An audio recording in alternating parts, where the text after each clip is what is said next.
23 members of my family once flew across 15 states just to watch my sister pop a balloon full of pink confetti at a luxury resort in Texas. They chartered flights, they booked matching outfits, they spent nearly $40,000 celebrating a baby that hadn't even been born yet. But 1 month later, not a single one of them could drive 2 hours to attend my wedding. My mother said the trip would be exhausting. My father said they had just finished traveling. My sister texted back with a laughing emoji and wrote, "Maybe next time." Next time. I remember staring at that message on my phone and thinking, maybe they were right.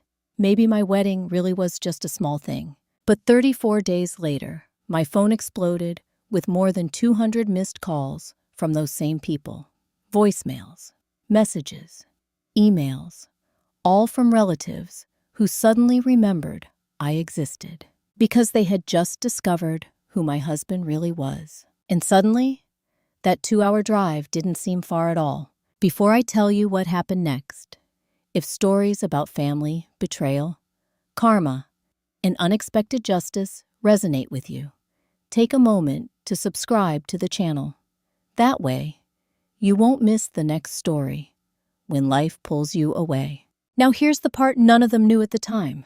The distance was never the real reason they skipped my wedding. The real reason was something far worse. My name is Emma Carter. I'm 31 years old now, and for most of my life, I believed something about me was quietly wrong. Not broken exactly, just less important, less visible. Like the extra chair someone forgets to move away from the table. I grew up in a quiet suburb outside Columbus, Ohio, in a 2-story house with white siding and a maple tree that turned bright red every October. From the outside, we looked like a normal American family. My father worked in insurance. My mother ran a small clothing boutique downtown. And my younger sister, Lily, well, Lily was the center of everything. Lily was 4 years younger than me, and from the moment she could walk, people noticed her. She had that kind of presence, bright smile, perfect hair, the kind of confidence that fills a room before she even says a word. My parents loved to say she had star quality. When Lily was 14, she won a regional teen beauty pageant. My parents threw a celebration dinner with 30 relatives at a steakhouse downtown. My mother posted pictures on Facebook for weeks. But 2 years earlier, when I was 16, I won first place in the Ohio State High School art competition. Over 1,200 students had entered. My painting, a landscape of a quiet lake at sunset, hung in the State Gallery for an entire month. The award ceremony was held in Cleveland. My teacher drove me there. I remember standing on stage, holding the plaque, while rows of parents clapped for their kids. I kept glancing toward the back of the room, looking for my mom's blonde hair or my dad's tall frame. But the seats where they should have been were empty. Later that evening, when I got home, I walked through the kitchen, holding the award like something fragile. My mother barely looked up from her laptop. "Oh, honey," she said, distracted. "I'm sorry we couldn't make it. Lily had dance practice, and your father didn't want her to miss it." Then she smiled quickly and added, "But we're proud of you." The plaque stayed in my bedroom closet for years. Mom framed Lily's pageant crown and placed it right in the living room. That was the pattern. Not cruelty exactly, just a quiet hierarchy. Everyone understood, but nobody talked about. At family dinners, Lily told stories about her competitions, her photo shoots, her growing social media following. Everyone laughed. Everyone listened. When I talked about design projects or freelance clients, the conversation usually drifted away after a few polite nods. My mother used to call my work Emma's little computer art thing. By the time I was 28, I had moved into a small apartment in Arlington, Virginia, and built a steady career as a freelance graphic designer. Nothing glamorous, but enough to pay the bills and live quietly. I thought I had made peace with my role in the family until the afternoon I met Daniel. It was a rainy Thursday in October, the kind where the streets in Georgetown shine like polished glass. I was sitting in a corner coffee shop, sketching logo ideas on my tablet, when a man at the next table asked a simple question. "Are you an artist?" He was wearing a faded flannel shirt and jeans, the sleeves rolled casually to his elbows. There was a paperback book beside his coffee mug and a pair of muddy boots under the chair. I laughed and said something like that. "I'm a designer."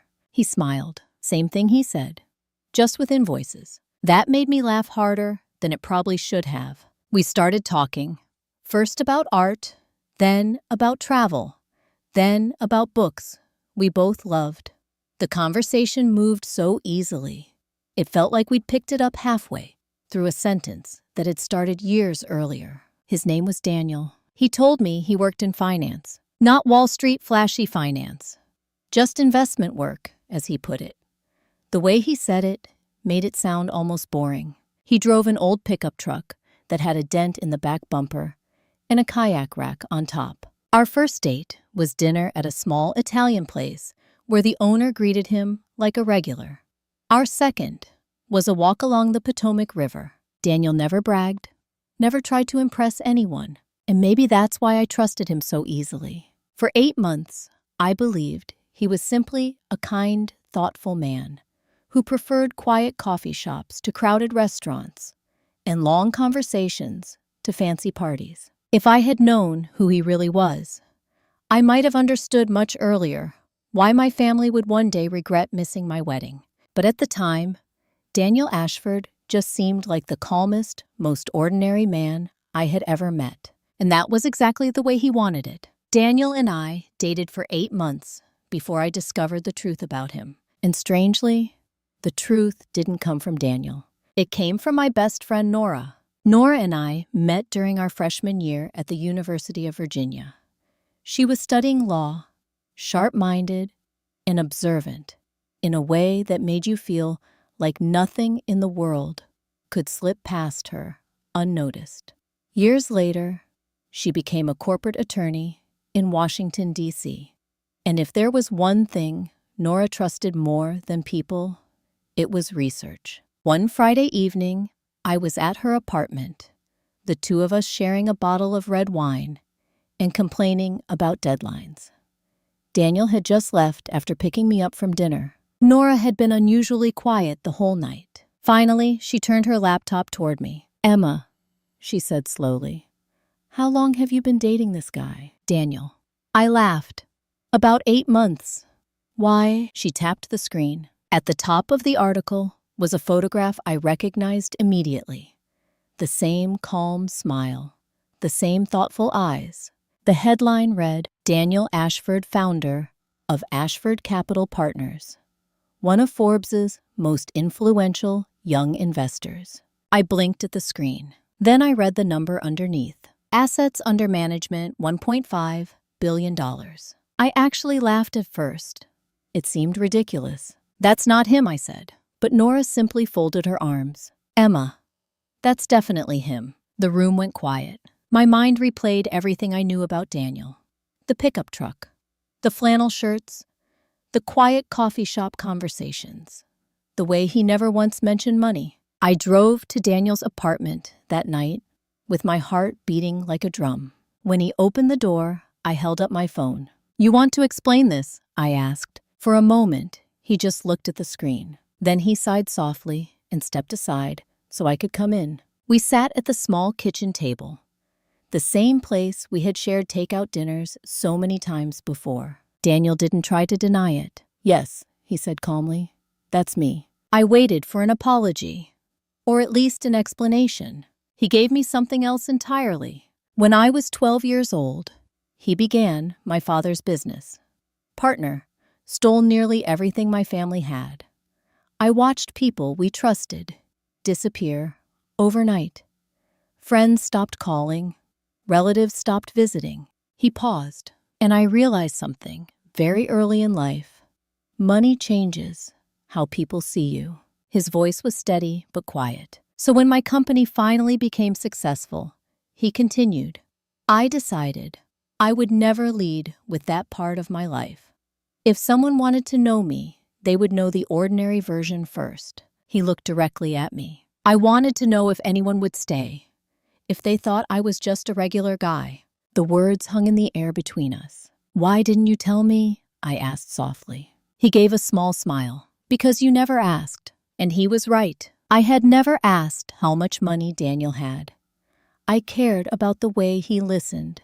When I talked, the way he remembered the little details of my day, the way he always treated waiters and strangers with the same quiet kindness. The truth was, Daniel had already passed the test I didn't know I was giving. I stayed, not because of the money, but because knowing the truth didn't change how I felt about him at all. Daniel never told anyone else, not my friends, not my family, and I didn't tell them either. A part of me, a very stubborn part, wanted to know something. If my family ever truly supported me, would it be because of me or because of who I married? I didn't have to wait long to find out. 3 months later, Daniel proposed. It was a cold morning in early February. We were walking along a quiet overlook at Great Falls Park, watching the Potomac River crash against the rocks below. There were no photographers, no dramatic speeches. Daniel simply took my hand and said the words every woman hopes to hear. Emma, will you marry me? The ring was beautiful, a deep blue sapphire surrounded by small diamonds. To anyone who understood jewelry, it was extraordinary. To my family, it probably looked nice. That evening, I posted a photo in our family group chat, my hand resting in Daniel's, the river behind us. I wrote 3 simple words. He asked. I said yes. 14 minutes later, my mother replied, That's nice, sweetheart. Then she sent another message. Lily just finalized the plans for her gender reveal party in Texas next month. Everyone should save the date. I stared at the screen for a long moment. My engagement announcement had lasted exactly 1 sentence before the conversation returned to Lily. But even then, I still hadn't learned the lesson my family was about to teach me. And I definitely hadn't learned the one they would regret the most. After Daniel proposed, I tried to keep things simple. I never wanted a huge wedding. No ballroom, no orchestra, no extravagant production that looked like it belonged in a magazine. I only wanted something small, peaceful, and meaningful. So I chose a vineyard in the Virginia countryside. Willow Creek Vineyard sat on a quiet stretch of rolling hills about 2 hours from my parents' house in Ohio. In early spring, the trees there begin to bloom. In the ceremony, arbor overlooks rows of vines that seem to stretch forever toward the Blue Ridge Mountains. It felt calm, honest, exactly the kind of place where you could promise someone the rest of your life without distractions. We sent out invitations 3 months before the date. 23 invitations went to my family. Parents, aunts, uncles, cousins, my sister Lily and her husband Mark. 2 weeks passed. No replies. I told myself people were just busy. 3 weeks passed. Still nothing. So I started calling. My father answered first. He sounded uncomfortable before I even finished asking the question. Your mother thinks the timing might be difficult, he said carefully. Difficult, I asked. It's a 2-hour drive. He hesitated. Well, everyone just traveled to Texas for Lily's event. People might still be tired.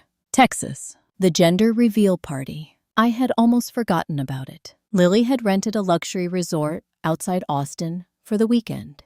There were catered dinners, a live band, and a balloon release filmed by drones. 19 members of my family flew there. Some came from the West Coast, others from New York.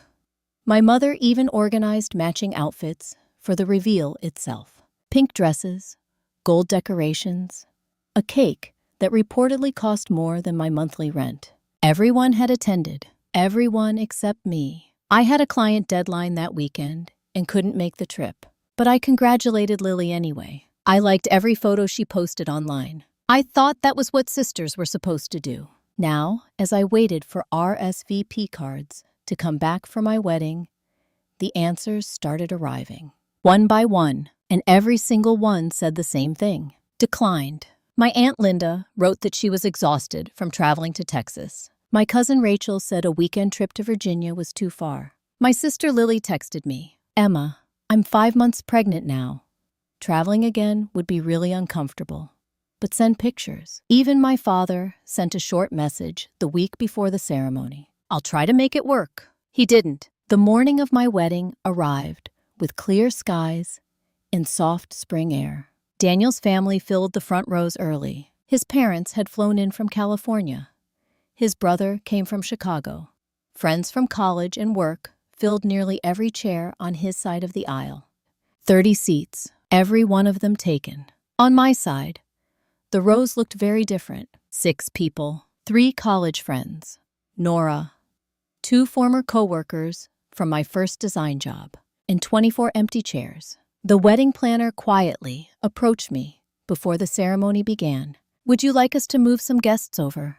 she whispered gently, "so it doesn't look so uneven." I looked at those empty seats for a long moment. "No," I said, "leave them exactly where they are," because I wanted to remember that moment. Daniel found me standing near the arbor 10 minutes before the ceremony. He noticed the empty chairs immediately. Then he took my hands in his. "Emma," he said softly, "their absence isn't your failure." I tried to smile. "It still hurts." "I know," he said. Then he added something I didn't fully understand at the time. "One day, they'll realize exactly what they missed." The ceremony itself was beautiful. The wind moved gently through the vines. The sun dipped low behind the hills. Daniel's mother read a poem about loyalty and love. When we said our vows, I felt something unexpected. Not sadness, clarity. For the first time in my life, I realized something important. The people who truly loved me were already there, and the ones who weren't had made their choice. 3 days later, my phone buzzed with a message from the family group chat. Lily wrote first, "So, how was the little wedding?" My mother followed. "I'm sure it was lovely, sweetheart. Send photos when you get a chance." No apology, no explanation, just polite curiosity, as if my wedding had been a small weekend hobby. That night, I sat at my desk and opened my laptop. I started saving every message, every declined RSVP, every text, every excuse. I created a folder and gave it a single name, Receipts. At the time, I told myself it was just for clarity. But deep down, a small part of me already suspected something. Because life has a strange way, trying way, of balancing things out. And the people who skipped my wedding were about to need something from me very badly. For almost 2 weeks after the wedding, everything was quiet. Daniel and I settled into our routine like nothing unusual had happened. We went back to work. We cooked dinner together in the evenings. On weekends, we walked along the river or visited small bookstores in Georgetown. If my family felt any guilt about missing my wedding, they never showed it. The group chat continued exactly the same as before. Pictures of Lily's pregnancy updates, messages about baby names, photos of nursery decorations. My wedding was never mentioned again. But then slowly, the first crack appeared. My brother-in-law, Mark, had always liked to present himself as a successful real estate developer. Expensive watches, luxury cars, the kind of confidence that sounds impressive at family dinners. He was working on a large condominium project in Virginia Beach, 40 luxury units overlooking the water. According to Mark, the project was going to make him a fortune. But construction projects have one small problem. They require money, a lot of it. And sometime in early April, Mark's project ran out. The bank financing the development demanded additional capital before they would release the next phase of funding. Mark needed new investors, quickly. So he did what many developers do when they're desperate. He started contacting private equity firms. One of the firms his business partners suggested happened to be a company called Ashford Capital Partners. Neither Mark nor my family had any idea who ran that firm. At least not yet. About 3 weeks after our wedding, Mark's partner was preparing a pitch presentation. Standard procedure: research the investment firm, learn about the executives, understand their portfolio. He typed the company name into Google. Then he clicked the first result. The company website opened, and right at the top of the page was a photograph. A man in a navy suit, standing confidently beside a window overlooking the Washington skyline. The caption read, "Daniel Ashford, founder and CEO." Mark's partner stared at the screen. Then he slowly turned the laptop toward Mark. "Isn't this the guy from your wife's sister's wedding invitation?" he asked. Mark leaned closer. His face went pale because the man, smiling confidently from that corporate profile photo, was the same quiet man who had sat 3 feet away from him at the gender reveal party in Texas. The same man he had casually dismissed as a day trader. Within minutes, the phone calls began. Mark called Lily. Lily called my mother. My mother called my father. And suddenly, after 31 years of barely noticing me, my entire family remembered my phone number. The first message arrived that afternoon. "Emma, honey." My mother wrote, "We've been thinking about you. We should have dinner soon. We'd love to spend time with you and Daniel." Lily followed minutes later. "OMG, Emma. Why didn't you tell us? Daniel was such a big deal." Then Mark, "Emma, I think Daniel and I got off on the wrong foot in Texas. I'd love to buy him a drink and talk business." The messages kept coming. Aunts who had been too tired to attend my wedding suddenly wanted to visit. Cousins suggested family gatherings. Even relatives who hadn't spoken to me in years were sending warm messages about reconnecting. By the end of the evening, my phone showed more than 60 unread texts. Daniel sat beside me on the couch while I scrolled through them. He didn't say anything. Finally, I looked at him. "Do you think any of this is real?" I asked quietly. Daniel considered the question carefully. Then he answered with the calm honesty I had come to trust. "I think that they're responding to new information." That was a very diplomatic way of saying it. 2 days later, the doorbell rang at my apartment. When I opened the door, my mother stood there, holding a gift basket from an expensive kitchen store. She hugged me immediately. "Oh, Emma," she said warmly, "I've missed you so much." Her voice sounded sweet, almost theatrical. She stepped inside without waiting to be invited. Her eyes moved quickly around the apartment. Then she smiled. "So tell me," she said casually, "what exactly does Daniel do in finance?" There it was. No apology. No mention of the wedding. Just curiosity about my husband's job. For a moment, I studied her face. And in that moment, something inside me became very clear. She hadn't come to see her daughter. She had come to meet a billionaire. I walked to the front door and opened it again. "Mom," I said gently, "you didn't come here because you miss me." Her smile tightened. "That's unfair," she said.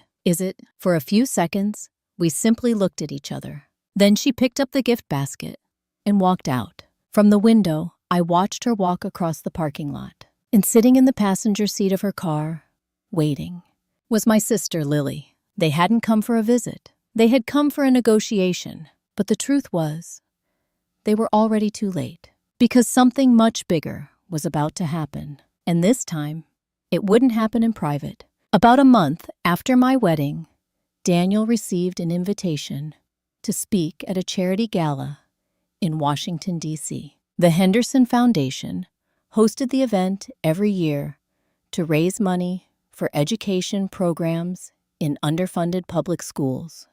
It was one of those formal evenings where the city's business leaders, investors, and nonprofit boards all gathered under one roof. 400 guests, black tie, a ballroom filled with people who had the power to move millions of dollars with a single conversation. Daniel had been selected to receive the foundation's leadership award that year. When the invitation arrived, he showed it to me over dinner one evening. "You don't have to come if you'd rather skip it," he said gently. "These events can be exhausting." But I smiled. "No," I said, "I'll come." What I didn't tell him was that I had a feeling my family would somehow hear about it. And sure enough, they did. A week before the gala, Nora called me. "You might want to know something," she said. "What's that?" "Your parents just purchased a table at the Henderson Foundation event." I wasn't surprised. The table cost $5,000. Apparently driving 2 hours to a vineyard had been too difficult. But spending thousands of dollars to sit in a ballroom with my husband, that was suddenly very manageable. The night of the gala arrived with the kind of crisp autumn air that makes Washington feel almost magical. The event was held inside the National Building Museum, a massive hall with towering columns and golden lights reflecting off polished marble floors. Daniel wore a black tuxedo. I wore a simple dark blue gown. As we walked inside together, people greeted Daniel constantly. Business leaders, investors, old colleagues. Everyone seemed to know him. Everyone wanted a moment of his time. Then across the room, I saw them, my parents, Lily, and Mark. They were seated at a table near the back wall, scanning the room with the anxious expressions of people searching for someone important. They hadn't seen us yet. For a moment, I simply watched them. The same people who couldn't drive 2 hours to attend my wedding were now sitting in a ballroom filled with strangers, hoping to speak with my husband. The host stepped onto the stage. "Ladies and gentlemen," he announced, "please welcome this year's Henderson Leadership Award recipient, Daniel Ashford." Applause filled the room as Daniel stood. He walked to the stage calmly and adjusted the microphone. His speech lasted only a few minutes. He spoke about opportunity, about responsibility, about using success to create something meaningful for others. Then he paused, and finally, he said, "I want to thank the person who reminds me every day what real loyalty looks like." He looked toward me. My wife, Emma. The spotlight shifted. 400 people turned to look in my direction. As I stood, I glanced toward my family's table. My mother's expression had frozen. Lily's mouth hung slightly open. Mark looked like someone had just pulled the floor out from under him. After the speech ended, Daniel and I stepped away from the stage. Within seconds, my family began moving toward us. My mother arrived first, arms wide open. "Emma," she exclaimed, "we are so proud of you." She leaned forward as if to hug me. But I didn't move. "Hi, Mom," I said calmly. She hesitated. Then she quickly recovered her smile. "Oh, sweetheart, we've missed you so much. We should all have dinner soon. Daniel and Mark have so much to talk about." There it was again. Not one word about the wedding, just business. I looked at her quietly. "You couldn't drive 2 hours to my wedding," I said. "But you drove all the way here tonight." The words hung in the air between us. Mark stepped forward nervously. "Emma, listen. I think there's been some misunderstanding. I'd really like to discuss a business opportunity with Daniel."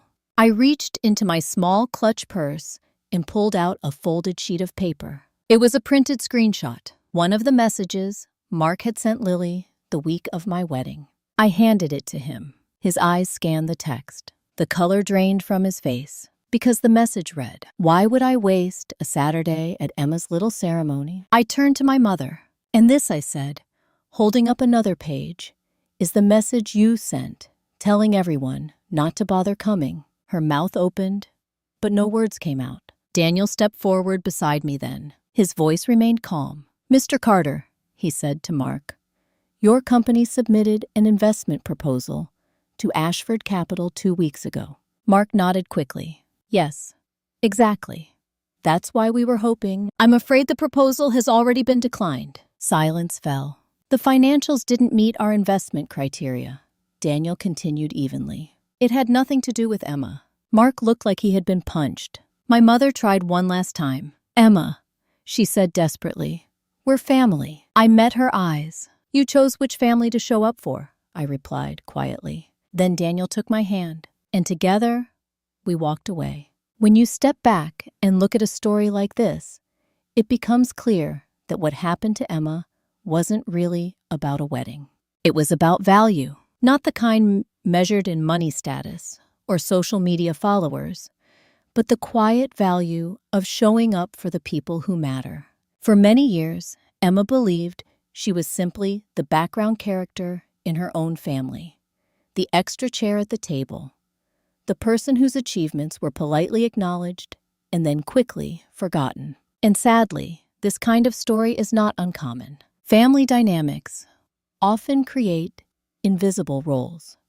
One child becomes the star, another becomes the responsible one, and sometimes someone becomes the person everyone assumes will always understand, always forgive, always wait. But life has a way of revealing truth when the circumstances change. Emma's family didn't suddenly rediscover their love for her when they learned about Daniel. What they rediscovered was opportunity. And that difference matters, because genuine love shows up before success arrives. It shows up at the art competition when the seats should be full. It shows up at the small vineyard wedding when the chairs are waiting.